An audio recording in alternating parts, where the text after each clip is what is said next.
श्री स्वामी समर्थ. नमस्कार मंडळी, मी योगेश देशपांडे आपल्या मराठी हॉरोस्कोप विथ योगेश देशपांडे या यूट्यूब चॅनलमध्ये आपल्या सगळ्यांचं सहर्ष स्वागत करत आहे.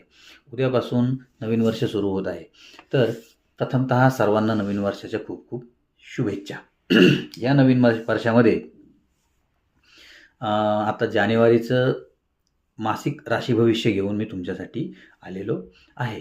आता या महिन्यामध्ये ग्रहांच्या बऱ्याचशा घडामोडी मला दिसत आहेत. म्हणजे 13 जानेवारीला सुख आणि वैभव प्रदान करणारा शुक्र ग्रह मकर राशीत प्रवेश करेल. 14 जानेवारीला सूर्य मकर राशीत प्रवेश करेल. 16 जानेवारीला मंगळ मकर राशीत प्रवेश करेल आणि 17 जानेवारीला बुध मकर राशीत प्रवेश करतोय. तर आता हे चारही ग्रह मकर राशीत असतील. तर आता हा जानेवारी महिना अनेक राशींसाठी शुभ ठरणार आहे.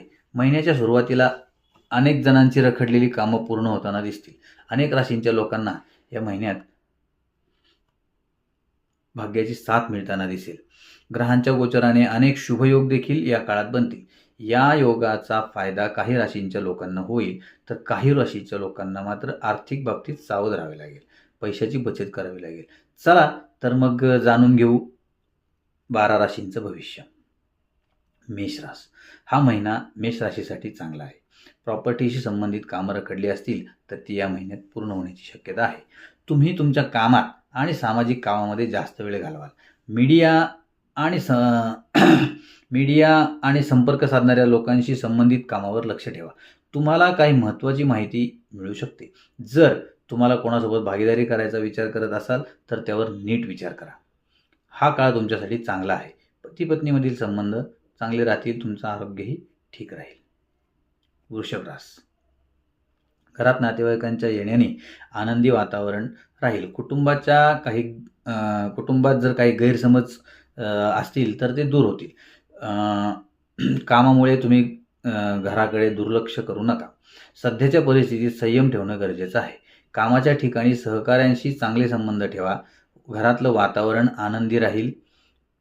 पती पत्नीमधील संबंध सुखद आणि एकमेकांना मदत करणारे असतील. हवामानाचा परिणाम तुमच्या आरोग्यावर होऊ शकतो, तर आरोग्याची काळजी घ्या. मिथुन रास. मिथुन राशीसाठी हा महिना खूप व्यस्त जाईल. तुमच्या महत्त्वाच्या कामांना प्राधान्य द्या. बऱ्याच काळापासून अडकलेले पैसे परत मिळण्याची शक्यता आहे. कामाच्या ठिकाणी सगळं व्यवस्थित चालेल. सहकाऱ्यांकडून सुद्धा तुम्हाला मदत मिळेल. कामाच्या व्यस्ततेमुळे तुम्ही कुटुंबाला जास्त वेळ देऊ शकणार नाही. ताण आणि थकवा